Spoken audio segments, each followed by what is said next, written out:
Hello, everybody. My name is Anne Kelly, curator of the NCAD Gallery and in Public Programmes. You're all very welcome to the National College of Art and Design Dublin, NCAD, and the Digital Hub co-hosted public talks programme titled Turning Ground 2022. This is the second year in which these two organisations have partnered in this way. The 2022 series creates a platform to bring together local and international artists. Anne Kelly. Local and international artists, community, activists, academics, and practitioners to discuss art ecology projects, research and practice. The series is convened by artist Gareth Kennedy, NCAD Fine Art Lecturer in Sculpture and Expanded Practice and Course Leader of NCAD Field, and Seoidín O'Sullivan, the Digital Hub Artist in Residence 2022, NCAD Visual Culture Guest Lecturer in Art, Ecology and Critical Spatial Practice, and NCAD First Year Studio Practice Tutor. Before I hand over to Gareth, just a quick reminder that this is obviously a live broadcast, so questions and answers are very welcome from our audience today. So I will now hand over to Gareth. Thank you, Anne. I hope you're joining us from near and far today. Just to kind of introduce myself, my name is Gareth Kennedy, lecturer in Sculpture and Expanded Practice at the NCAD in Dublin. And I'm also course coordinator on a new course we've been running for 2 years called NCAD Field. To give you a sense of place, I'm kind of broadcasting from Callan Workhouse Union, the library here in County Kilkenny. And I think it'd be good now just to hand over to Seoidín to maybe introduce herself briefly. Hi, everyone. Welcome. Great to be here today in such great company. I am currently in the Digital Hub. So this is Radical Lab, where we're running a series of events over the 2 weeks. And I'm in studio with Sinead. So do you want to introduce yourself, Sinead? Yes. My name is Sinead Mercier. I'm a lecturer in planning law and environmental law and policy in UCD, and currently doing a PhD as well there with the Property and Justice Project, an ERC funded project, and the UCD School of Law.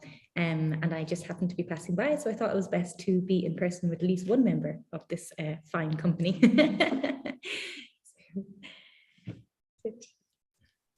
Margaretha, yeah.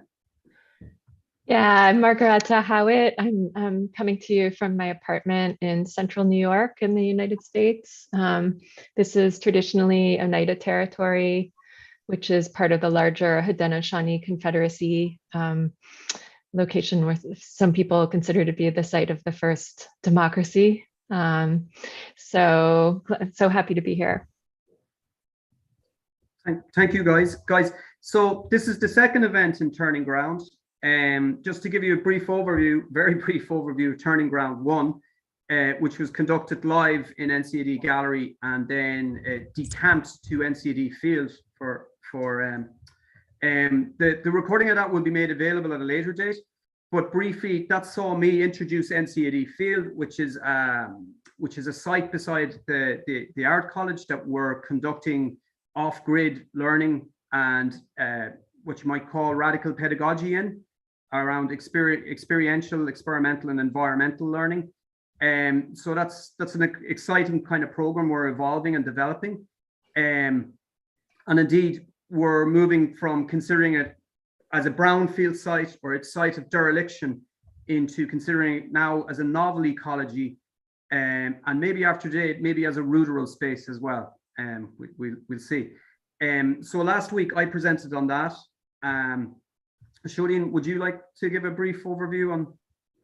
Yeah, and I presented on a series of projects I've run over the last 15 years within sort of this neighborhood of NCAD.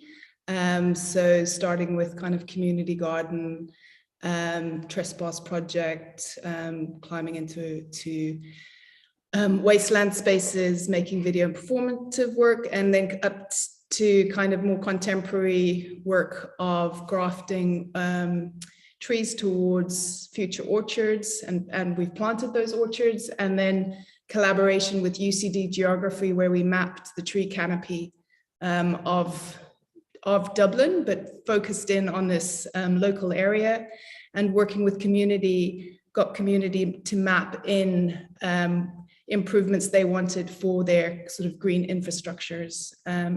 So yeah, quite a deep mapping kind of happened across that project. And it's been nice to link in now with NCAD and with this radical project. We're running workshops and visiting local ecology projects within the neighborhood. So like the B8 Beehive project and local kind of community garden projects that have popped up mostly over COVID actually, which has been interesting.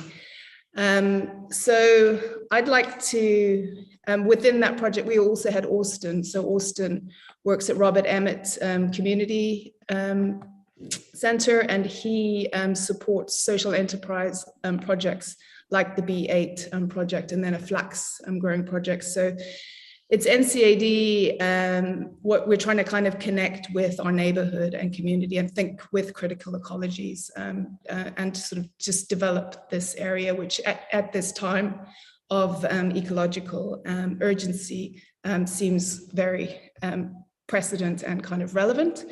And during my grafting project, I came across Margaretha's work and sort of fell in love with one of her texts that she wrote to. So connecting to her guerrilla grafting project, she wrote to the idea of the graft as being this an act of social sculpture. And I just thought it was very beautiful. She'll probably speak a little bit to that project and when she introduces that. But I'll just introduce Margaretha. So Margaretha Haughwout collaborates with humans and more than human across technologies and ecologies, gesturing to possible worlds that generate abundance, presence, and relationship, and antagonize regimes of private property. Her work manifests as speculative fabulation, intervention, participatory event, walking tour, experimental pedagogy, installation, and as biological process. Margaretha will speak to the collaborations and stuff that she's involved in. So most recently, Margaretha's work was featured at the Pixel Lake Festival in Helsinki, Yerba Buena Center for the Arts in San Francisco, at Electronica in Linz, Austria, at the Usden Gallery at Bennington College.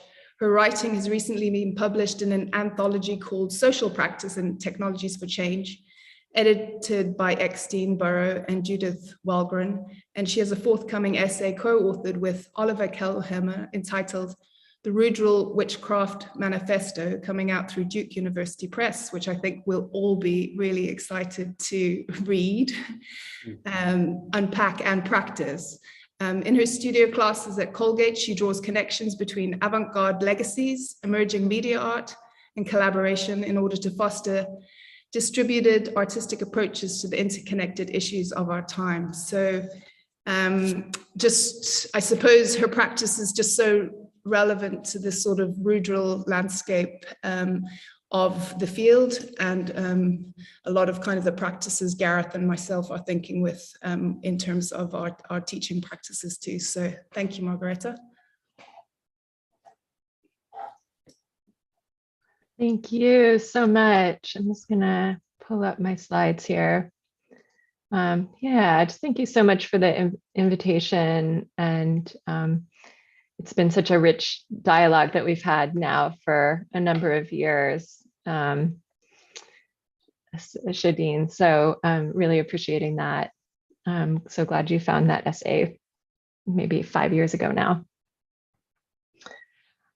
So let's see. So my practice is very much geared towards creating commons. And I define the commons, I draw my definition of the commons from the work of Peter Linebaugh, who defines commons as being spaces of cooperative labor and shared resources, and that really operates outside of the binary of public and private property, right? It's something else. Right. And in that way, I see a sort of opening a possible way of being that can exist outside or in resistance to sort of the totalizing project of capitalist modernity.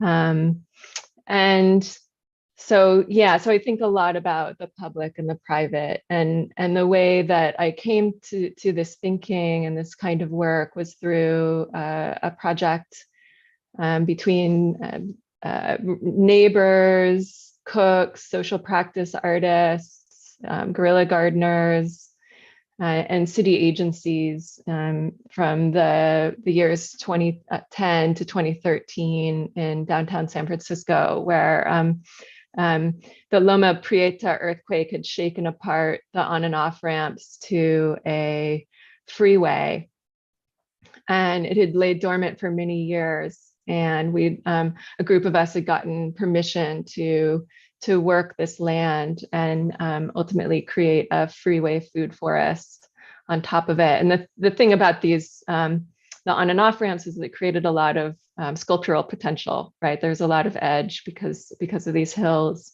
which meant that really the amount of land that we could cultivate was really doubled.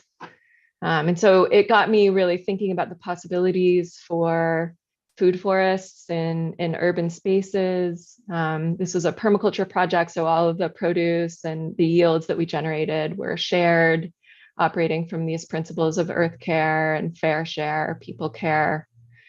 Yeah, and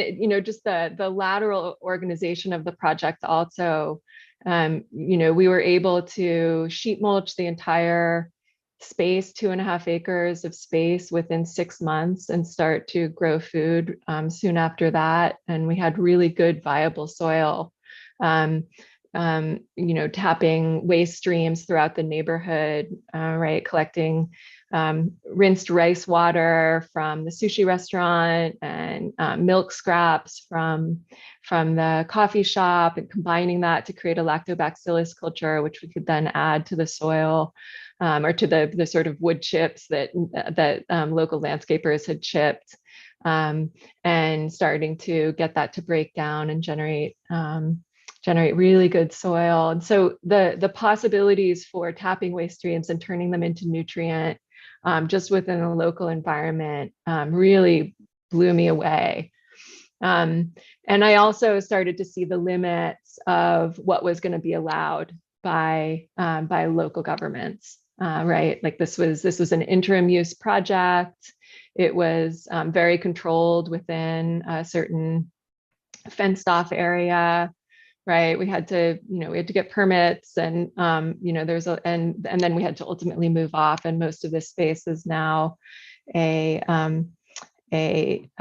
condo, not, of course. So I started thinking about, okay, what is it going to take, and what are the ways that we have to think tactically about this kind of work in the urban space, which led me in 2011 to begin to collaborate with Tara Hui, Ian Pollock, and a range of other activists and artists, and began this project, the Guerrilla Grafters.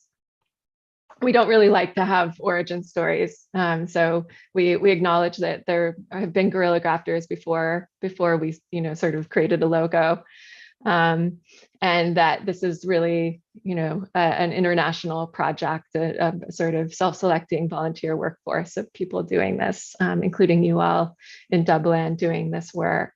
So it's a very lateral project, and Ian and Tara and I tend to organize materials and do workshops and yeah, distribute resources when possible. So the guerrilla grafters graft fruit-bearing branches onto ornamental street trees in the urban environment as a way to push conversations about the urban commons and food accessibility and why our public spaces are so sterile. And we have a sort of practice of hands-off natures, right? You can look at these ornamental trees, but you can't touch them. Or interact with them or harvest them in ways that potentially could create more fruit, more beauty.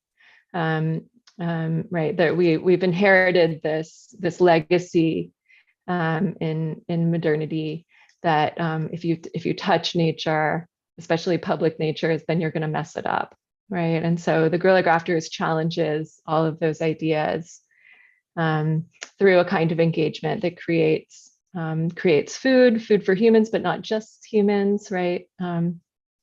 Food for non-humans as well. Creates viable pollen for a range of pollinators, and starts to introduce, right, nutrient to the soil underneath. A whole bunch of cascading relationships start to emerge with this work. And of course, this is a scofflaw project. So we see the work as being very much the physical work, sculptural work, if you will, of attaching fruiting branches to non-fruiting trees. But we also see the work as being a kind of performance, a performance of abundance, a performance of resistance against what city agencies, who we see as being very much about protecting the dynamics of property.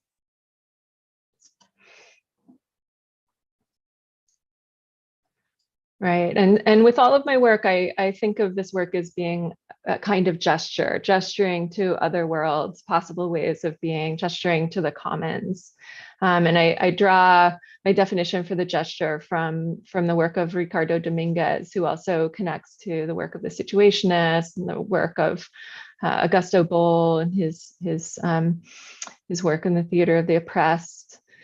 So again, thinking about the gesture as a kind of performance, as well as a kind of sculptural possibility.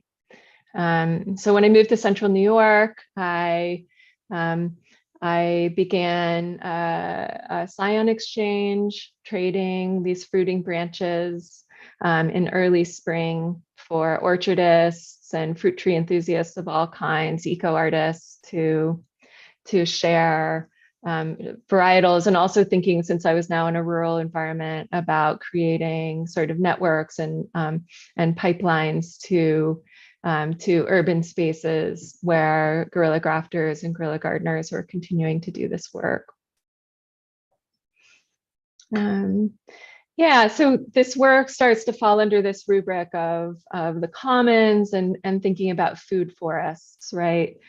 Generating relationships between species that create more abundance, that enable mutual flourishing.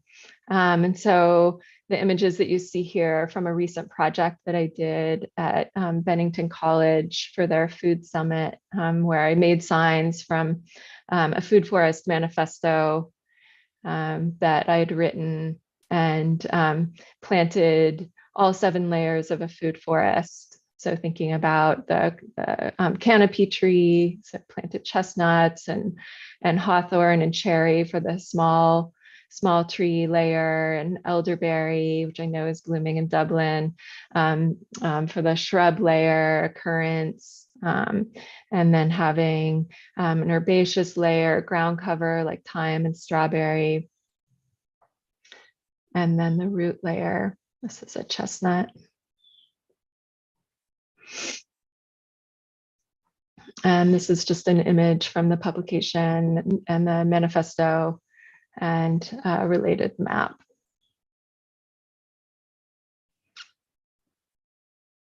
So my most gallery-friendly project is the Coven Intelligence Program. The Coven Intelligence Program is a project that I do in collaboration with Efren Cortez Cruz. And we have a sort of speculative history that we tell with this project, where we imagine that at the dawn of capitalism and early modernity, witches and other sort of anti-capitalist, anti-colonists 500 years ago were reading the signs in their environment and having prophecies and seeing the rise of capitalism and the rise of intelligent machines, the rise of precision agriculture specifically. And so these these early resistors, this early resistance made spells, cultivations, and first algorithms that they sent through time so that plants, machines, and witches in the future could collaborate and overthrow sort of ongoing plantationocene, overthrow industrial agriculture in its contemporary form. And again, the goal here is to sort of re-instantiate commons around the world. So this project, we do walks, we do plantings, and we also write software. We have a piece of software called Spellweaver, which you can enter a spell and then you get a small plant network and a weaving pattern. And then we also have our Insurgent Ecologies archive that tracks and profiles the companies and technologies involved in precision agriculture. So it's an ongoing, evolving database. And really a way for us to understand what the state of the field is, the sort of scope of the nightmare, if you will. So just wanted to check in. Do I have about 10 minutes? How am I doing? 5-10 minutes? I'd say for sure 10 minutes. Okay, great.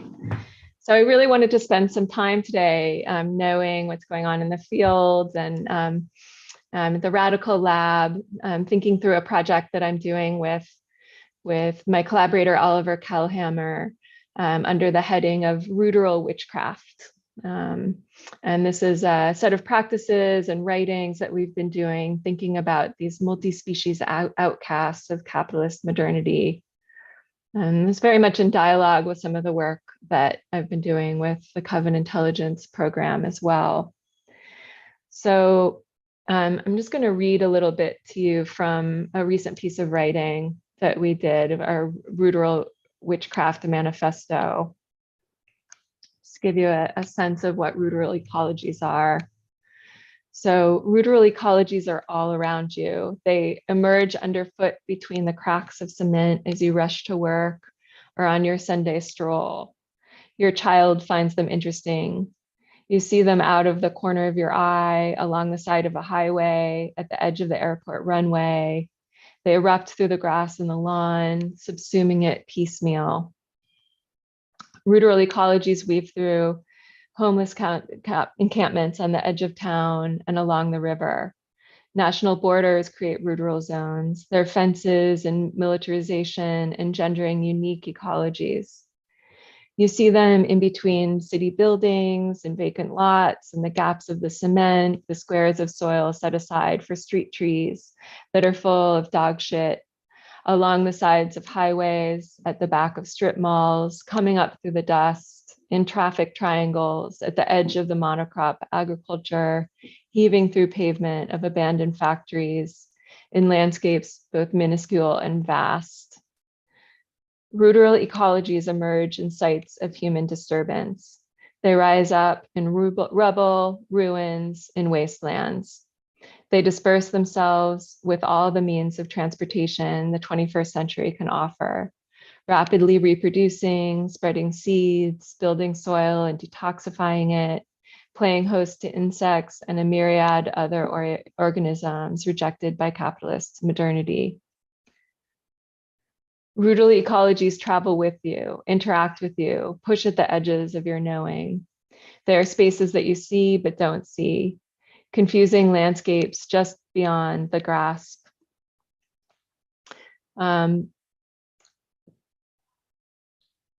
They occupy the schisms modernity has created, separating culture and nature, commons and enclosed private space, horticulture and rampancy. The ruderal isn't entirely outside of the space of care, but chafes against domestication. It may be tamed for a while, but then pops up again whenever our backs are turned. They are ecologies because relationships precede individual identity. And in ecology, the way we define a species as insectary, remediator, or invasive, for example, depends on its relationship to other elements in its environment. The soil, microorganisms, insects, toxins, animals, plants, etc., with which it shares its existence. Rural ecologies are ecologies of the poor and working classes, the landless proletariat, in that they are spaces where nature has been cheapened, then abandoned like a husk. To inheritors of capitalist legacies, these abject transitory spaces can be written off as nothing other than an unpleasant interruption and a journey to another, better destination. But as practitioners of rural witchcraft, we thrive in these interstitial spaces. Here we seize spatio-temporal opportunities for anti-capitalist magic, sabotage, and strategic retreat. From the fridges, we feel our way around. We make kin with exuberant rural organisms with whom we share habitat, the rat, the mugwort, and the ailanthus tree, thriving at the unruly edges of the monocrop in the exhausted earth of abandoned plantations, coming up through red brick ruins of satanic mills that once inhaled the harvest with endless legions of overexploited labor. In the rubble and debris fields, we feel a giddy sense of exaltation. So for us, witches too are rural. And here we track the work of Silvia Federici, who in her book, Caliban and the Witch, really identifies the ways that women have been really central to commoning practices, whether it be through remembering and facilitating negotiations and agreements in terms of use and cooperative labor, whether it be through the knowledge of how to heal and how to poison. And so as sort of patriarchal and racial capitalism took hold, it was first the women that needed to be removed from these shared spaces, right? And sort of cast out as witch, right? But we also see with that a whole set of plants get cast out as well. And so, and this becomes the template for European colonization, right? The ways that indigenous are wiped out in Europe's colonies, and then ways that labor, right, gets imported from Africa and forced. So we see this this practice of engaging with these othered weeds, right, as being a space for resistance, for a space for remembering, right, and really reckoning, if you will. Yeah, so we have these sort of what we see is like interventions and gestures, these specific sort of interventions and gestures, and we sort of have these large headers in which we sort of categorize these gestures. So the first one is timecraft, necromancy, and grief in these ruins, right? So when we stop and engage with these weeds and the landscapes in which they operate, then we're really enabling for a kind of reckoning with the ghosts that are in these landscapes and the ruins, and enable an ability to grieve what the sort of ongoing catastrophe. Some images from various projects that have done that kind of work.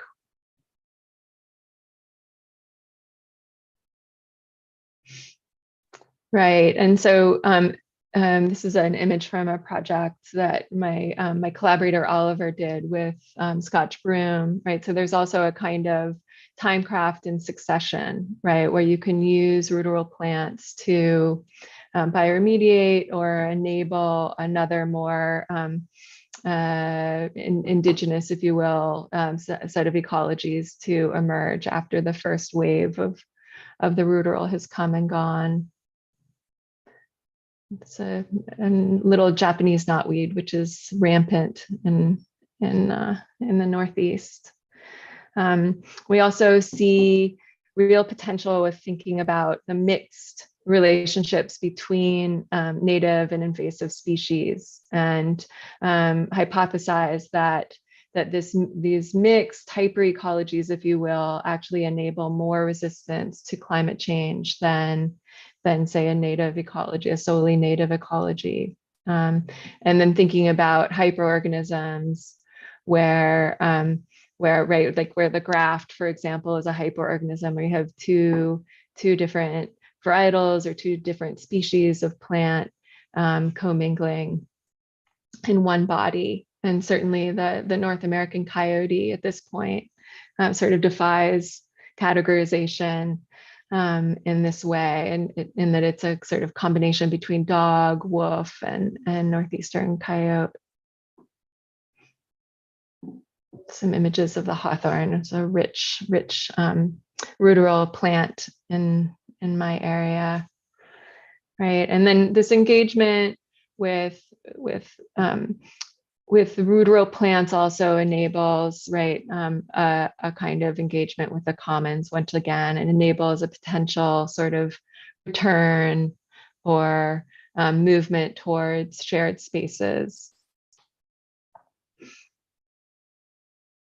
Hayes Valley Farm again.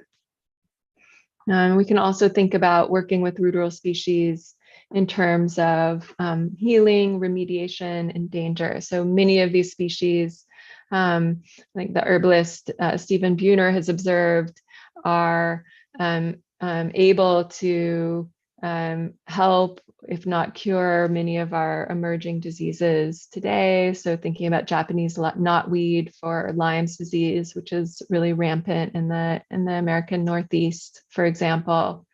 But also many of these ruderal species, not all, it's case by case, but many of them also do have bioremediating abilities.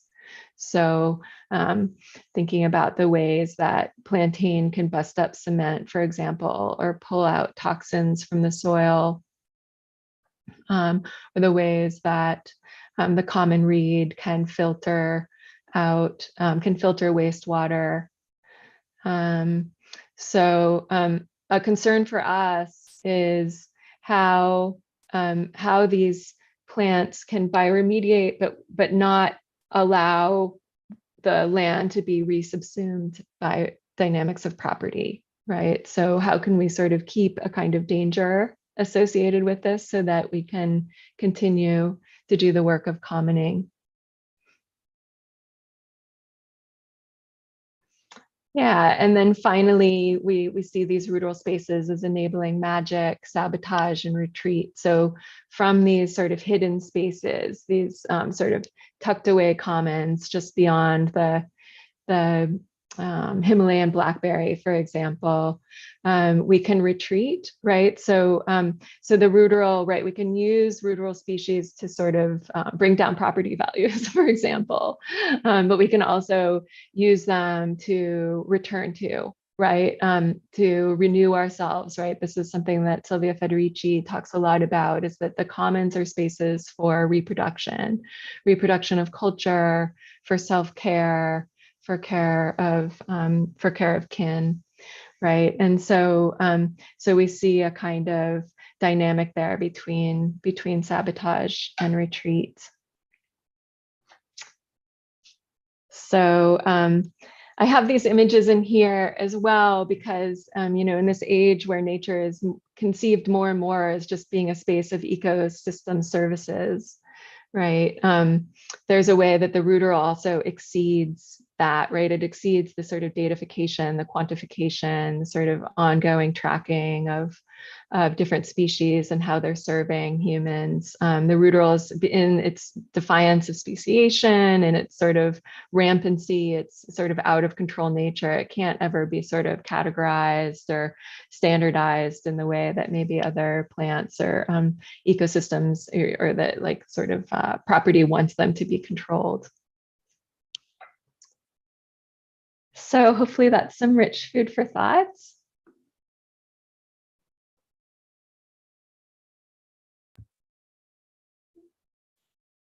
I think it's back to me.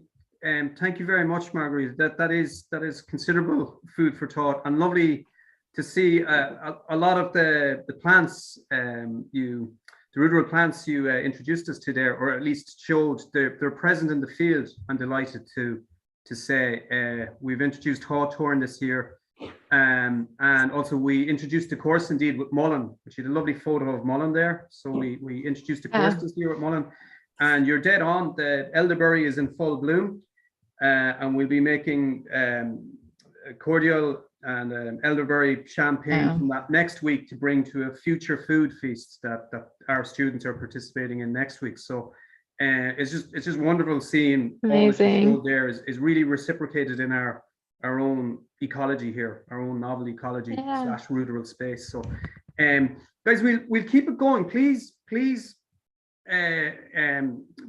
send in your questions and we'll get to them, but we'll keep it going. So without further ado, I'm going to introduce Sinead here. And I kind of just a formal bio and then my own rationale for inviting Sinead to come together this evening.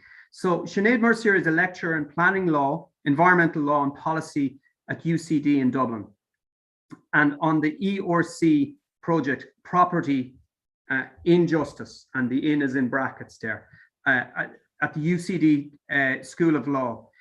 She's a PhD researcher on the topic Grounding the Land in the Other World, Fairy Forts, Holy Wells and Rag Trees in Landscape and Lawscape. She has worked on just transition, environmental, climate change law and policy for a range of government, grassroots, political parties and other organizations. Recent publications include Men Who Eat Ring Forts, co-written with artists Michael Holly and Shanna Key, Eddie Lenihan, published by Seoidín Public Arts, funded by Clare County Council's Gaining Ground programme and the Arts Council. So I was introduced to the work of Sinead through this book, Men Who Eat Ring Forts. So this is it's now in its second print edition, and it's by the good people at the publishing wing of Seoidín Contemporary Arts in Limerick. So I was just really struck by that text. It introduced me to this term lawscape, and this sense that in an Irish context we live within an inherited lawscape, which within Irish context means from British law. And of course the lawscape, as Sinead really unpacks, it comprises what we can and cannot do in a landscape, and it is also kind of fundamentally an abstraction of place, So it's how the state sees things, and how that way of seeing and organizing space, time and practices, it overrules legally all local knowledge, experience and practices. So I was just really interested in how Sinead unpacked that. And I suppose another thing about that text, it was just the juicy footnotes at the end of it, really spoke to a comprehensive knowledge of environmental law, but also environmental activism in an Irish context. So it was really great, and the text also was buoyant. It finishes kind of talking about a liveliness of the world, a world that cannot be reduced to mere resource, and also a world that isn't just like inanimate kind of, nature as backdrop for our human follies and squabbles. So it was just a really enchanting text coming from a legal scholar, and that really I found that just really exciting and compelling.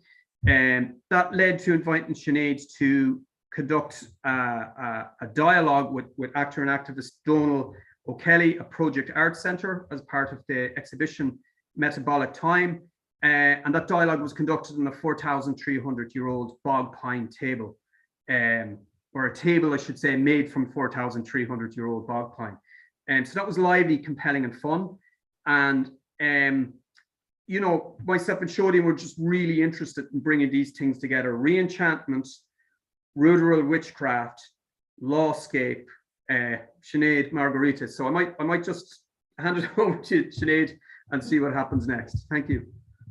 Yeah, thank you very much, Gareth, for that very, very kind introduction. I should say Michelle Horrigan helped me with the editing of my the work there, and it was co-written with Michael Holly as well, who did the second half of the book and interviewed Eddie Linehan.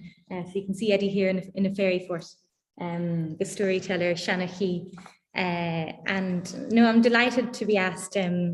Myself and Seoidín have been meaning to ask to meet up, introduced by Patrick Bresnahan, another fantastic kind of scholar in the School of Geography in Maynooth, who actually has an article just out in the Irish Examiner on kind of something that I've been fascinated as well, that the work of Hilary Tovey in Ireland, who a sociologist from an ecological perspective, who's been writing since the 90s, but kind of stopped in the mid 2000s, kind of when the crash hit. But her work is about touching on your own, Margaretha, the clash between classic environmentalism and rural populism. And Ireland is basically kind of, I suppose, Ireland never had its witches to burn. It had very few witch hunts. And Angela Burke has written some fantastic books on this, The Burning of Bridget Cleary, the last witch to be burnt as a changeling. But her work, this idea that Ireland didn't have witches to burn, didn't have that sort of ridding of, I suppose, didn't have a necessity for witchcraft, because I suppose that process of colonization had happened prior to that. So you already had a removal of kind of ways of seeing the land that may have been very different. There's a brilliant book by William J. Smith, which kind of takes the works of kind of charts the different maps throughout Irish history, or the first maps that were made with the first colonization. You know, William Petty's kind of ordering of and standardization of every last woman and child and every field and every piece of land into economic units, in order for it to be then through the Down survey given to kind of merchant adventurers or those who were coming to take land in Ireland. And I suppose he charts in his book that perhaps there were other ways of seeing the land. We can't fully understand them now, but the poets of the time, the way that boundaries were, you know, these huge forests, the kind of expression of people in writing, or the keening poetry that we still have today, kind of points to just another way of seeing the world. And I suppose the point is that, you know, ruderal ecologies, or these other ways of seeing, or witchcraft, or it's not that, I suppose, pre-colonial Ireland was a fantastic place. That's not what I'm saying. But I suppose that we have heterotopias, places in the landscape that, or other types of ways of seeing landscape that allow us to build resistance. And that is kind of, I suppose, the point of these places. And for me, the greatest example of that, or not the greatest, but one of the examples of that is the fairy fort in Ireland. You find fairy forts, just to explain what they are, I'll have them here. The fairy forts are one of Ireland's most common archaeological monuments. They're spread all over the countryside. You'll see kind of circular enclosures in the rural landscape, overgrown with trees and bushes. So I suppose in a way, kind of, you'll often find them on very productive farmland. You'll find the whole field filled with cattle, or with you know, wheat or oat, and yet there'll be a fairy fort in the middle, or even a tree in the middle of a field as well, just left completely alone, particularly a hawthorn tree or a scach. And you'll also find fairy forts in suburbs. So Kerry Guinan has done a wonderful series of postcards where she shows kind of fairy forts have been left alone in a suburban landscape because the workers didn't want to interfere with it. You know, this kind of fear of the good people, fear of fairies, kind of knowledge and information that we hand down by generation, that you don't touch this, you don't touch that, you know, which Johnny Dillon in his fantastic kind of podcast series, Blurry Bailagis, talks about as kind of a living animistic faith that still remains through these sort of, I suppose, leave these strange spaces alone. An idea of kind of nature in inverted commas, because we are nature, but that you leave these spaces alone, that you have respect for them, things that you can't fully standardize or know or have everything. And, you know, indeed, we shouldn't. There are things that we don't fully understand and should have respect for. And for me, what I found so fascinating is, and where the kind of the book came from, was in my final year thesis for the London School of Economics with Tatiana Flasas. I was really inspired by a fabulous lecture there, Tatiana as well, and many other people, with Stephen Humphreys in climate law. And I suppose what I learned through climate law was that nothing was being implemented, grand kind of ideas and grand visions, you know, zero carbon by 2050, kind of net zero by 2030, all these kind of laws and kind of policies were being developed, but nothing was happening, and we're still in that kind of churn today. Ireland, just yesterday, the Environmental Protection Agency has said that Ireland is not nowhere near implementing its own policies, and those in terms of tackling climate change. And even if those policies were to be fully introduced, they would only get us halfway to the targets that we've set ourselves.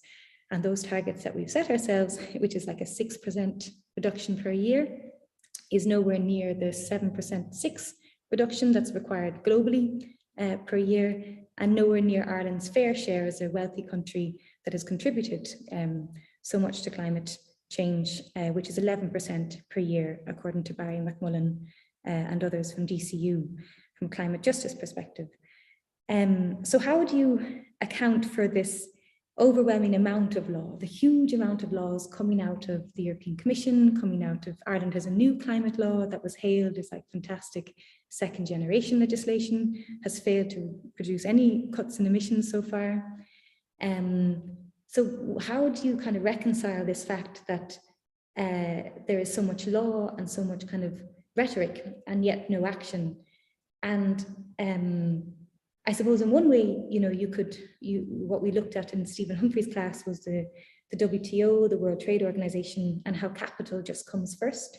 And even when it comes to climate policies, the climate policies that come first are market-orientated policies, emissions trading schemes, carbon taxes, that don't interfere at all with the operation of the market as is. They're not in any way degrowth, they're not in any way structurally shifting things. Carbon taxes will reduce emissions by 5%. Only if they are fully implemented, they'll leave things as business as usual. And what I found in Ireland was that you have this official environmental movement that is going along with that kind of narrative. It might have things to tweak. It might say, you know, talk about degrowth, or it might talk about, you know, certain aspects that need to change, more cycle lanes, more, you know, kind of more greenways. But then when it comes to the massive structural change, it's not really being implemented. And I think what was happening was that, you know, we need to reckon with the fairy fort, because the fairy fort is an example of something that speaks to a type of climate law or a type of environmental approach that is just being completely ignored in favor of post-colonial reasons, a Northern European or American, or basically a colonial approach to the environment and to land that you know, a Malthusian perspective that it is ordinary poor people that are overpopulating and causing the problems. And nature needs to be, as Margaretha mentioned, needs to be protected, cannot be touched, hands off nature. And the fairy fort, I suppose, is an example of, if you have that lawscape writing out across the land, think of the movie Tron, and you have this lawscape writing the land in words that it understands, writing the world in terms of a natural capital, in terms of emissions trading schemes, in terms of carbon tax approaches, land property values, you know, and what you have are these complete dips, these sort of heterotopias, or these places that cannot be reckoned with in that lawscape. And that's what the fairy fort is. The fairy fort is just never, I found it so fascinating that when it came to protecting ring forts, archaeological monuments, nobody ever talked about the fact that why they had remained there for millennia. So Ireland has more of these enclosures than most other places in Europe, if not anywhere in Europe. That's the research I'm looking at for my PhD, so don't quote me. But we have so many of them in the landscape, and they've remained there for thousands and thousands of years. And through famine, not thousands and thousands, but you know, there's different interpretations. Not all fairy forts, for example, or fairy mounds would be sort of kind of archaeological Bronze Age kind of monuments. Sometimes they are Neolithic. If you take the term fairy fort or fairy mound, I'm not being archaeologically specific. I'm taking them as maybe the public understand them, or these sites, and how they've remained is there through famine, through civil war, through colonialism, through you know, huge poverty. And yet no one, when it comes to protecting the archaeological site, because that's all that's protected in Irish law, the biodiversity impacts of it, the environmental aspects of it are not protected, only the archaeological monument is. And if they are, they're badly protected at that. But nobody was speaking about the fact that of why they were there for so long, which was because of fairies. And you would have kind of cases being taken. I spoke to a guard, and in one case, there's very few cases taken against people that have destroyed them. But the guard said, I took the case because he destroyed the fairy fort. And even in, it wasn't reported in the court kind of documents that the witness referred to it as a fairy fort, but in the newspapers, it was referred to as a fairy fort. So you have this kind of strange scenario where people are not describing accurately how people see these spaces or why they're protecting them. And they're describing them in ways that, you know, better suit kind of narratives, in my opinion, that serve the image of what the law sees itself as. Law is protecting these spaces as archaeological monuments, not for or if they are archaeological monuments, because sometimes they're not, sometimes they're just mounds. It says more about how law sees itself and what it's protecting. It's protecting a certain Enlightenment, capitalist modernity vision of the world. The state will protect signs of heritage that uphold its own sense of self. But always capitalism comes before that, as we saw with the Hill of Tara, the building of a motorway, the M3 through the Hill of Tara, Skene Valley. So I just found that really, really interesting, and kind of a space of resistance as well. Just as these rural kind of ecologies. And the reason why I suppose I'm also so interested is speaking about that is my dad had a play called Budlia, which was about the huge amount, the destruction of Dublin, as Frank MacDonald calls it, in the 1980s and 1990s, during the kind of Celtic Tiger kind of kicking off. And he spoke about Budlia as kind of a, you know, this plant that just remains there. It's always there. you know, you can try and shape and shift the city as much as you want, or you have like politicians kind of, you know, taking bags of money, brown envelopes of cash from developers to do what they like with the city. You'll have people removed, whole kind of areas destroyed, and people shifted out to places in Ballymun. And yet the Budlia like springs up again and comes back again.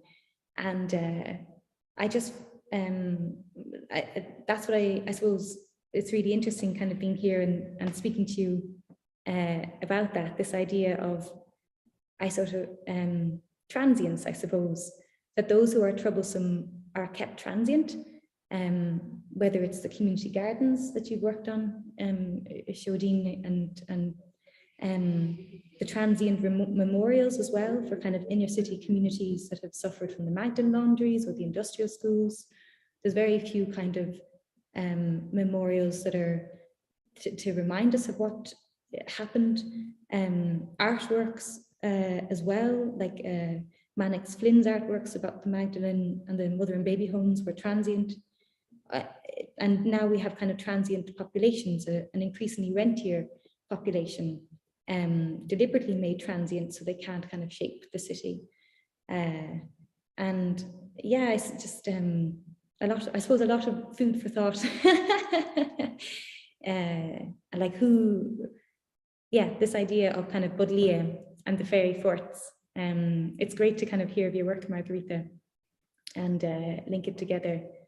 And the idea of magic and the importance of magic, and yeah, the kind of the space of resistance that it offers us, and also the question of who is it that gets to be kin when we are making kin, because that's something I noticed as well, that in this classic environmentalism approach, very happy to make kin with kind of rewilding or with wild spaces or like environment, wild or, you know, nature, big nature, capital N. But then when it comes to the troublesome populations or the rural populists, when it came to the water charges, when it came to claims of a right to water, when it comes to issues of, you know, claiming kind of a just transition, when it comes to claims of kind of a right to the city, when it comes to kind of ways of seeing land that are interconnected with social struggles or economic struggles, you know, it's that Malthusian fear of making kin with those types of arguments really kind of comes up as a clash, and which is something I suppose looking at property in my PhD is helping to kind of sort of undercut and look at. So those are a few thoughts. That's okay. Have I gone on too long? But, I might come in, Gareth, with just a question, yeah, kind of try and connect and get a conversation going. Thank you so much, Sinead. Yeah, I think the relationship, you can kind of already see why we've kind of called them together and kind of to think with both of you. I suppose just, Sinead, what I'm interested in asking you is about sort of inspiring examples of places where the law has changed and maybe has kind of moved to spaces of commoning. We've heard like about rights of nature, and I know there are countries that have had those changes happen. If you were to kind of promote like Ireland, or if you kind of were given power, what would be the first law you'd sort of try and enforce? Oh God. I don't know. I suppose the first thing would be kind of tackling what Frank MacDonald calls the planning industrial complex in Ireland. So like, and that's something we're looking at in the project, and Amanda Beyer has done a lot of work on, and Amy Strecker is like land, Jane Allmeyer calls Ireland the first laboratory of colonialism. So like a lot of the land law practices were developed to remove people from the land. So property law, you know, Silvia Federici, fantastic. Her book, Caliban the Witch, is amazing and so helpful for this as well. But she talks about the enclosure movement and how law was used to move people off the land and kind of, you know, make everything seem rational and calm and make everything be seen in an objective light. And that those legal systems were also practiced and developed in Ireland to clear populations from the land so that they could be used and given to kind of, you know, merchant adventurers or soldiers that were involved in the struggle. And those practices were then honed in Ireland and then brought abroad. And we still see them today. Like, we still see those practices that are designed to dispossess or designed to move people off the land.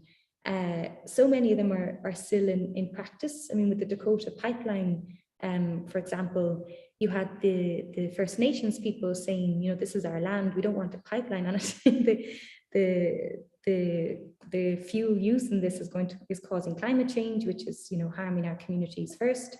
And yet they were kind of painted as, the pipeline was what was painted as objective and necessary and energy security. You see the same debates in Ireland as well when it comes to liquefied natural gas or the Corrib conflict, as Gareth you know, can well tell you. And yet what I find fascinating is that when you read land law books or property books in Ireland, the whole process of removing whole swathes of people from the land or taking it, you know, from them is like a footnote at the start of the book. And I just, you know, when I was reading it, when I was studying property law, I thought nothing of that. I was like, oh yes, that's the way it is. So it just becomes this accepted normality, and how it became that way and why is just never really questioned. But they know it's, I suppose, I don't say they, but they, you know, I suppose governments know that to talk about that. At the Land Commission records, for example, we still don't have access to them, even though it's been like more than 100 years, I suppose, because they know that a lot of these kind of legal regimes or kind of ways of seeing property or treating property are just pulled out of thin air. And something I found so mad as well was I was looking at why Connemara doesn't have the same kind of strong war of independence movement. And I found that in the 1920s, what was actually happening was it wasn't about kind of taking the land off the English. It was about taking the land off the big farmers, the big cattle farmers, the rancher Irish farmers. It was a class kind of debate. It was hundreds of people literally walking onto land and refusing to move along the West Coast, which the Rundale system, which was a commoning kind of style of ownership of land, probably heavily influenced. It's like, who owns this land? Why do they own it? Just because, you know, it's just, yeah, it's just pulled out of thin air. So it sounds like we need to print those footnotes, kind of just publish a book on footnotes. That would be a really good start. Yes. Making visible. Yeah, sure. There's serious agency in those footnotes. It's kind of, yeah, it's coming in. I might try and, you know, there's a lot here. I might try and pitch a question to Margaretha that maybe you know, generates interesting convergence or divergence. But just Margaretha, I'm really struck by, again, and as a follow-up to Sinead talking about transience and talking about, you know, this idea of seeing like a state. The state needs to control things. It needs to hold things steady and firm. There can be no dynamic within things, and the state fears heterotopias. I'm really excited to hear a fairy folk called a heterotopia, because I was a big Michel Foucault buff, so it just brings it home for me. So thanks for that, Sinead. But you know, I'm just in a kind of practical question, and this one's close to home as well. The interim use project of the San Francisco project, you know, it being a kind of fenced off area to just kind of like a petri dish, albeit a non-sterile petri dish, wonderfully non-sterile petri dish, for you guys to go in and interact and create this like nutrient stream locally, and then finally it becoming a condo, you know, and this is quite kind of close to my heart in terms of the field and the kind of work we're doing there, where we want it recognized as novel ecology, and we also want to promote this language of ruderal ecology, and that as a kind of space of learning for our students, and a space for our students to kind of connect with the natural world, and to generate kind of kinship. But I suppose, you know, and what's effectively happening there is because our pedagogy is based on the fundamentals of care and attention. It's happened more than once now. Our students are falling in love with the place, you know, with the site and with its unpredictability and with its danger, because we have rats the size of Yorkshire Terriers in there, but they fear us more than we fear them. So there's real things at stake when we take nettles from there. We make nettle tea, we make soup. We need to, you know, there's a kind of a practice of diligence that needs to mitigate those risks or blend with those risks. But I'm just kind of wondering, Margaretha, how do you think we can kind of hold these spaces secure? How do we make ring forts of them in our urbanscapes, that they become acknowledged as places of unknowing, and that, you know, policy and city councils can just say, no, this is a brownfield site of dereliction, you know, and then this should be developed. How do we affect policy, I suppose? Well, I'm probably not the person to ask about how to affect policy. You know, as an artist, I think, you know, I mean, I think artists have the ability to work tactically and work as interventionists or antagonistically to the legal frameworks or to city agencies that are seeking to control, and we have some permissibility to do that. And so, yeah, so as artists, that's one way, is to really antagonize, right? And and to go back to the footnotes comment, to really reveal the footnotes, right? To really, to sort of show what's going on, right? To try to find these leverage points to show that we are operating within a very rigid dynamic of public and private, which most people just accept as like the only way of being, right? But I think as artists we can say, but why though? Why are we not allowed to have fruit in our city that people can just pick? And when the city comes back and says, well, it's because it attracts homeless and rats, we've got them. Right? It's like, oh, so now you're pairing homeless people with rats, and you've just demonstrated, you know, the whole hierarchy of human, subhuman, and non-human that's existent, that's built, like baked into property, in the way that we think about property. And so I think artists have that ability. You know, and I mean, I think, right, the Hayes Valley Farm project that you're talking about, and the way that you're thinking about your site, it's complicated. I think, you know, it's easy and not wrong to say that that project supported property, right? It was during the recession, and so it made that space sort of fill up with less problematic from the eyes of the city activities, right? Less drug use, less prostitution, less, you know, people sleeping there at night if we were there doing things. And then it created maybe a more easy way for the condo to move in, and that wouldn't be wrong. It would be true. And it also activated a huge network of people that haven't stopped doing this work.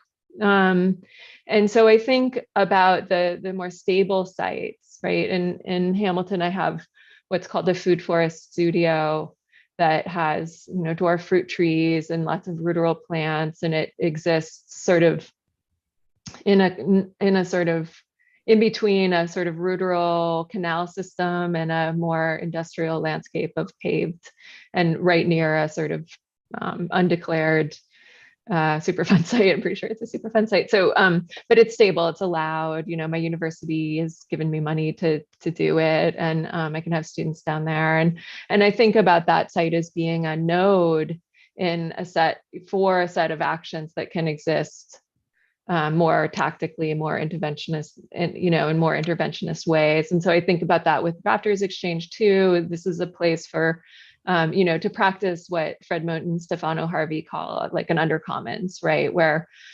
taking what resources we have from universities or from these sites of of more stable urban gardens, and think about sending those seeds and those resources to folks that are working in different contexts that can enact different kinds of resistance. So I think that they're really important spaces for visioning, right? I mean, we have to be able to bring students into these spaces and then to start to imagine what's possible. And then to think about the shared resources that can come out of them as well. What can gestate there. And I think you're onto something about the ways that it's important for that edginess to be there, for the nettles to scratch you a little bit, to know that there's other creatures and critters around that you have to negotiate with. And so I think there's lots there. I think it's important to have the danger because it keeps it unable to be subsumed quite so easily into a sort of planning, sort of property, everything's controlled way. It also, I think, challenges negotiations of conflict across species. So thinking about how do we find alignment when we're working collaboratively, both with other humans and with non-humans? How can we think about sharing resource? How can we think about what are all the needs of the critters and the non-humans on this space, on the site? And what are all the needs of the other humans that are both central and maybe more peripheral to the project? And how do we start to find alignment there? And I think that's a really important pedagogical moment. That's great. Yeah, something we're thinking a lot about is this notion of green gentrification, and this is kind of where the property value comes in. You talked about your condo. It's something we're like hyper aware of. So we are doing a social justice kind of training next week from Urbana and Barcelona, who are a lab who think about these issues. But I think that's the thing. It's like you do this work and it just gets subsumed and capitalized, and you're actually just becoming a kind of a player in generating, this is what we do as artists, isn't it? We kind of all know, this generating kind of gentrification, but we're doing it now through our kind of beautiful greening kind of spaces. So the story that sits with me quite a bit is when I first went up to Belfast to visit a community garden project called the Anarchist Plot by Darren Malone. He did say that within the community garden, he noticed that his neighbor had put up the price of the rent on the property because they were advertising now that there was a garden in the back space. So he knew his rent was going to go up too. So he wanted to put a burnt out car back in to the site, quite clear.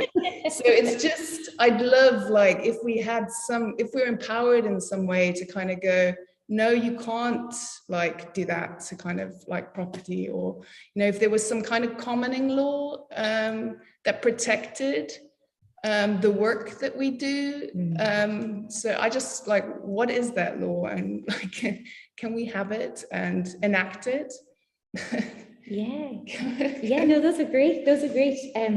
I should say there's great research being done by Conor McCabe. So his work is amazing, The Sins of the Father. But he's currently looking at this issue of artist gentrification. But his argument, and now he's in preliminary stages, it seems, but his argument, and I suppose I would agree with him, is that it's not actually the art, I think Ireland is kind of the issue is not the gentrification, the issue is not the artists raising the value of the property, the issue is with the concept of property in the first place, if you get me. Like, I think you're always going to be rushing to catch up, or rushing to put in another burnt out car But like, as you said, you need those laws of commoning, you need those laws that that protect the right of use. The fact that you that you've put the work in to create a community garden, to bring these spaces into life, that you create rights of use and rights of access through doing that. And I'm just seeing Katie Oh, yes, Holton sorry. has some, she says, Seoidín, you mentioned rights of nature. What does Sinead think? Will rights of nature ever become policy in Ireland? And then she says, or is there another way we can create change? We need policy change now. We're out of time. Should we be speaking of Brennan laws? Yes, so and Fiach as well asked the question. Yes. Yes, so I suppose, Katie, just to go to your question on rights of nature, I know there's some brilliant groups working in Northern Ireland on rights of nature. Northern Ireland has a particular problem because of Brexit. A lot of Irish environmental protections come from the EU, like really strong functioning ones that are operating now, or should be operating and can be held to be can be forced to be operating because there's kind of a strong European Commission fine and so on if you don't abide by them. So as one example, in terms of the ruderal ecologies, birds are protected in Ireland. All the seagulls you see, you need to get a special license to move them because they're protected under the Birds Directive, while foxes, badgers are not, and neither are Irish native trees. It's only what the EU, again, this kind of property approach, what the EU sees as its property, because birds were needed to migrate across Europe, so you would have populations for hunting. Now, also you would have, there's other elements as well, obviously people who, the first birds the Royal Society for the Protection of Birds came from a group of women who rejected during the Industrial Revolution using particular plumes in their dresses. So there's like a fashion element there, which I think is great. But what's happening in Northern Ireland is that they no longer have that kind of third court, the European Commission or the European Court of Justice. So there's a lot of environmental issues, particularly gold mining in the Sperrins. Gold mining is coming to Ireland as well in the south, because of the mining licenses granted by the Minister, Eamon Ryan in Leitrim, and Connemara as well, lithium in Wicklow. But in Northern Ireland, you have a particular issue of lack of kind of that sort of watchdog at EU level. So there's a campaign there on rights of nature. I know that there were people looking at it here in Ireland, like a constitutional right as well. I suppose I'm still doing research on it, but I would be a little bit wary, and I think others in the project have discussed this, that you would have rights of nature, but not rights, again, this issue of who gets to be kin when we are making kin. If a lot of environmental even Kenneth Olwig was talking about rewilding being connected to 1930s Germany, and particular ideas of land and who gets to live on the land, and rights of nature. What is nature?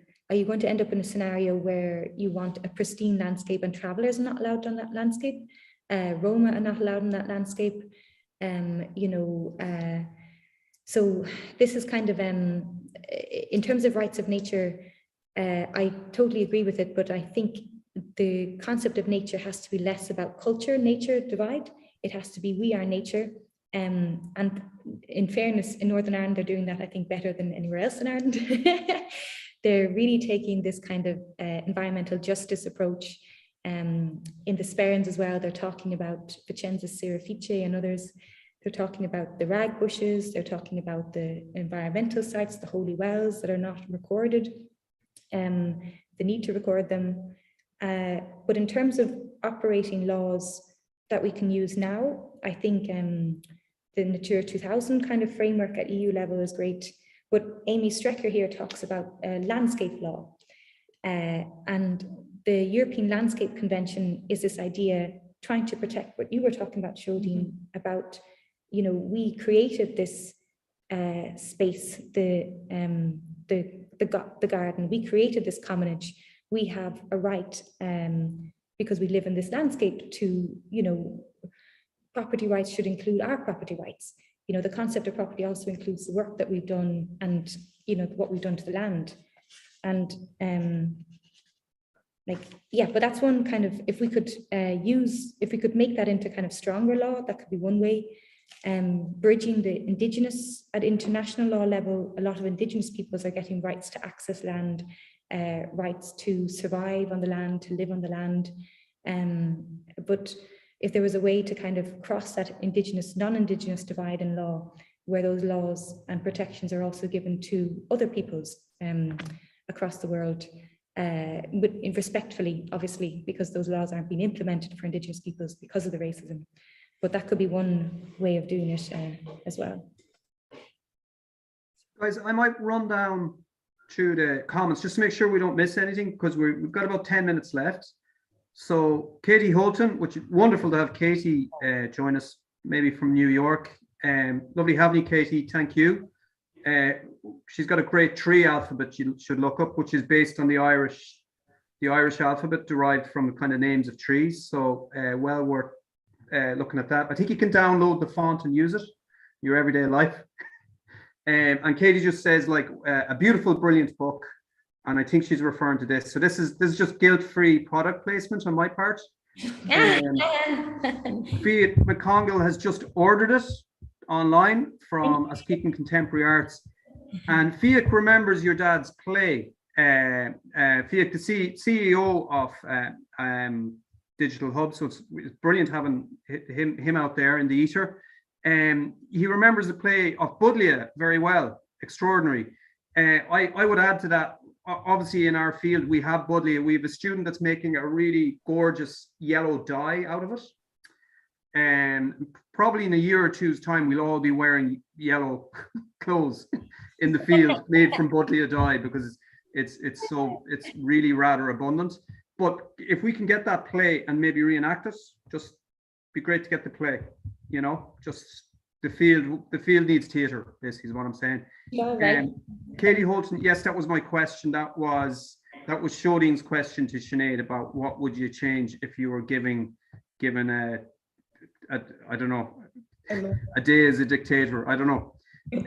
A benign dictator, of course. The concept of property. Concept of property. Very, very, very nice. Very nice.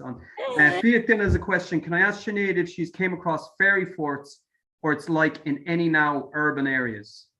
And I know one in Lusk. Oh, right. Well, you talk about Lusk then. Yeah. I've only heard tell of it. I have to go there. It's still there. It's still present, but there's a development going up all around it, and they need to reckon with it. So it's a bit of a site visit, Sinead. We need to, I don't know, we need to go there and see. But this is the importance of artists. I mean, Askeaton Public Arts, they really took the thesis and just made something wonderful out of it, because it's as you said, that, you know, how do you question what's happening? Why is it that it's a footnote in the property law books, that whole process where, I mean, there's a fantastic down survey website that Trinity have, and you can actually type in your second name and find out when and where the land was taken off them. So I typed in my husband's name, which I didn't take, McNamara.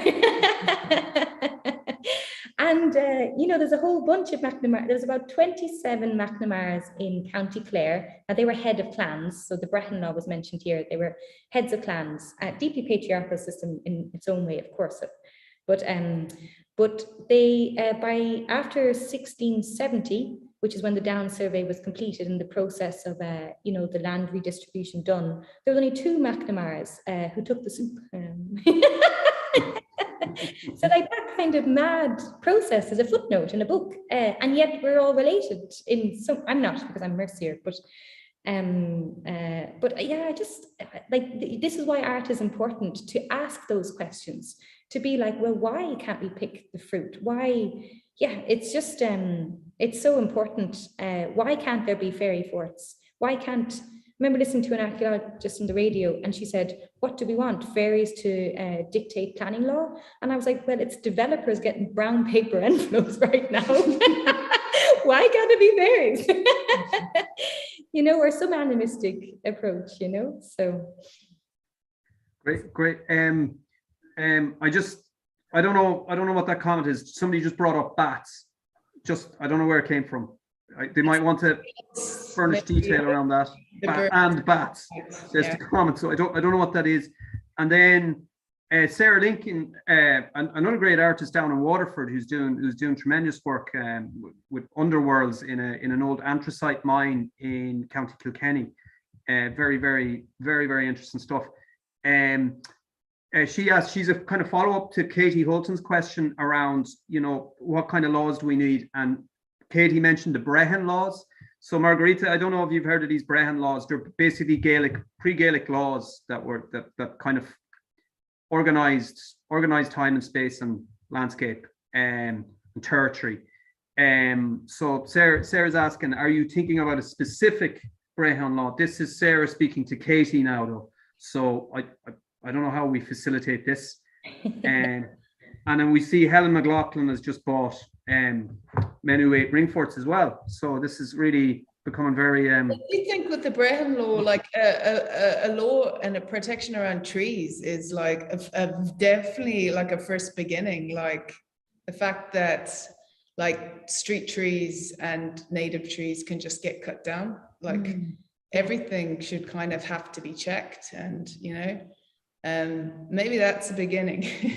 We could kind of get that implemented into. If I can draw a fly in the ointment with that, there's been a moratorium on felling licenses all year long on trees, and it's driving traditional boat builders and craftspeople out of business because they can't get the oak to make traditional currachs or Galway hookers and or even to make barrels for whiskey, and I'm talking about oak here. So it's that kind of is when you have one kind of law that's just a kind of blanket law. We need living traditions.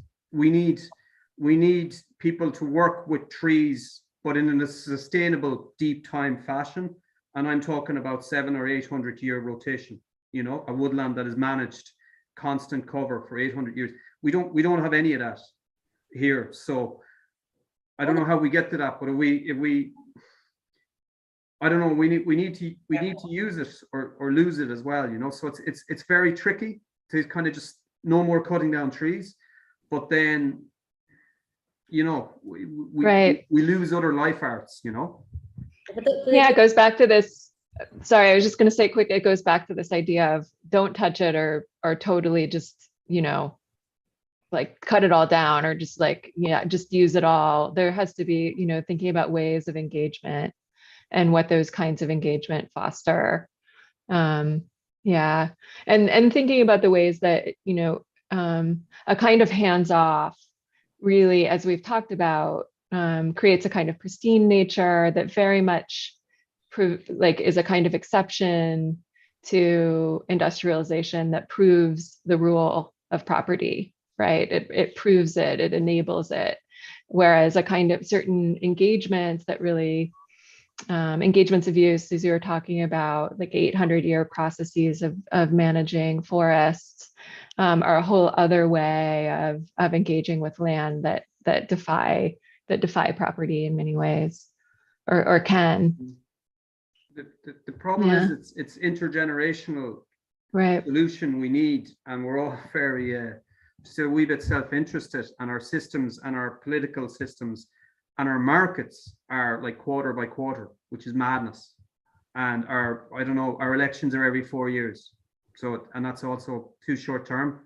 I just on the tree, I think it's like Tim Ingold, the anthropologist, discussed the Japanese tradition where the forester spends the first 30 years looking after the tree. The tree is then felled and the tree is made into a house which looks after the forester for the next 30 years of their life, and so on across generations. So, and he discusses a specific law which kind of banned all the cutting of trees. So you've got concrete houses now and very old trees, but you don't necessarily have a diverse woodland, which a diverse woodland should be a succession of different age trees. So I'm going off on one because I'm into trees and I shouldn't do that. Trees are great. They would have that oak wood if every single plantation wasn't Sitka spruce. you know, like this is also, none of those boat builders were consulted when they planted millions of Sitka spruce plantations because they're fast growing. You know, why aren't there plantations that have like mix kind of woods so that people have these living traditions can benefit? Instead we have Sitka spruce that's made into pallets. Like, yeah. Sitka spruce, which lives to 700 years in the Pacific Northwest. We give it a chance. We cut it down after 30, 40 years because you see a return in your lifetime. And we're digressing now. We should have a follow-up about trees, I think. Get Katie involved. 7 o'clock. Margaretha, we kind of went a bit Irish there and started talking about things, that, you know, taking the soup and. No, it's great. I have so many notes. How to promote your local consular with a you know, using maybe language that and terms you're not so familiar with. We went a bit of Hiberno English on you, so I'm sorry. Totally okay. I learned so much, and I have so many references to follow up on. Can't wait. Have you ever been to Ireland? You know, I have been to Ireland. It's been a long time. I was there in the late 90s, early 2000s. So I'm due for another visit. Maybe just, if we got a little time, your Coven intelligence program, I thought that was interesting, and maybe that kind of what we're talking about in terms of the reveal, the footnotes, you know, just that kind of making visible of who are the actors, who are the players. Yeah, do you want to? Yeah. So that project, we've been working on it for a couple years, and right now we're in the process of writing our sort of speculative history, and we're sort of imagining it as being a participatory narrative of some kind. But right, so this project imagines a kind of conspiracy between witches, plants, and machines that started really in early modernity, and we imagine that witches and other anti-colonialists that are around the world are reading signs in their environment, and these signs you know, lead to their ability to prophecy into the future and see the rise of capitalism, the rise of machines for precision agriculture, machine learning. And then that leads to them casting these spells into the future that will enable some sort of overthrow. But these signs in early modernity, we sort of conceived of seven signs that are sort of natural cultural formations that are sort of existing at this moment of rapid enclosure, and so there's this sign of the turned, and this is very much the hawthorn tree. It represents this because it the sort of motto or the slogan that goes with the sign of the turned is when a food forest becomes a fence. So it's when the hawthorn is sort of in the middle of the commons, and it's a multi-species trait, like it's used by lots of different critters and humans, it's medicinal, but then it is used in the hedgerows to sort of block off property. So it's the sign of the turn. Then we have the scab, the sign of the scab, which is when labor is cheap but also heals. So it's like plantain or very much ruderal plants that sort of work over a disturbed area and is sort of disregarded, but it's also healing the landscape. We have the sign of the fetish. This is like the beautiful fruit, right? The grape in this, in the still life, or the rose, or right. So, and the slogan is when labor goes unseen. So it's when something's sort of removed from its environment, and then sort of the beauty of the fruit or of the rose is sort of hides the labor, right? It becomes fetishized because we can't see the context in which it exists in. And the sign of the specimen, plants that are categorized or hybridized or standardized. And then the sign of the accomplice, and the site of the sign of the revolutionary. So these are plants that are really active and sort of, again, weedy, sabotaging, right? So we could think about the ways that amaranth is used to sort of disrupt monocrops in Central America or something like that. Yeah, so we've done walks or installations where we have garden stakes sort of marking different signs. And so that's the sort of like one moment of sort of activism or ways of projecting into our sort of, it's kind of a conspiracy theory, really. It's fabulous. Yeah, it's amazing. Yeah. Amazing. Katharina, we have a group called we were called the Dublin Eco-Feminist Coven, but now it's the Dublin Eco-Feminist Collective. Yeah, that's awesome. Yeah, so we have to a group. We have. It's secretly a coven. It's just the name doesn't. Yeah, this is it. The collective's more inclusive, right? In fairness, you're right. Yeah, actually, because those were really nice lads want to be in the Eco-Feminist Coven. Yeah. In fairness, the collective is a bit more inclusive. We are everybody welcome. We are gender welcoming coven. Not all female identifying people are in our covens. Just That's great. It's 7:05, so we should probably wrap it up, huh? I think we might just, Margaretha, just in the spirit of parity, because we plugged Sinead's book. When is your book being published? Yourself and Oliver's book? Yeah, so this is an essay that's going to come out through an anthology called the Which Studies Reader, and I think it's slated to come out early next year. I'll definitely keep you updated. Please do. Yeah. Thank you.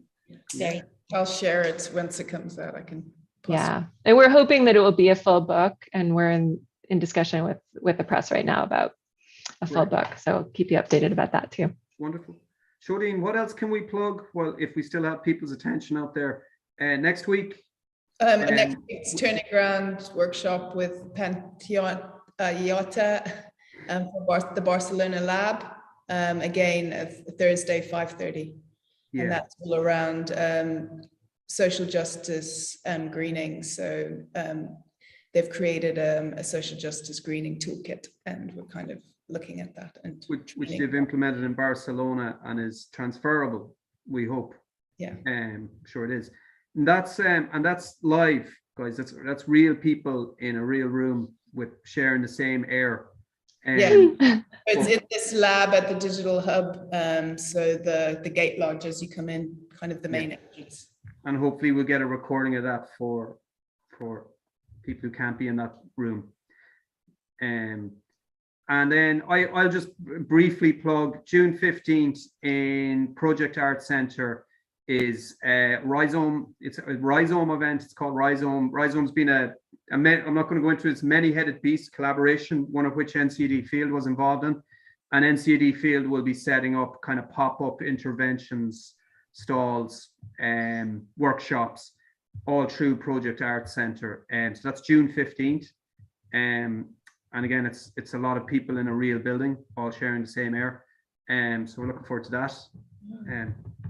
I should also give a quick shout out. The Welcome to the Neighbourhood Askeaton Public Arts Festival is starting for 2 weeks on the 12th of June. And one of the events is a walking tour of fairy forts with Michael Holly and Eddie Lenihan. So not to be missed. Right. Yeah, you can check that out on our website. Very good. Hey, thank you, everybody. I enjoyed that so much. Yeah, me too. Yeah. Thank you so much. Yeah. Good on you guys. Okay, we'll call it a. Okay, thanks everybody that was listening. Thanks you. Thanks one and all who tuned in. Thank you. Bye. Thanks.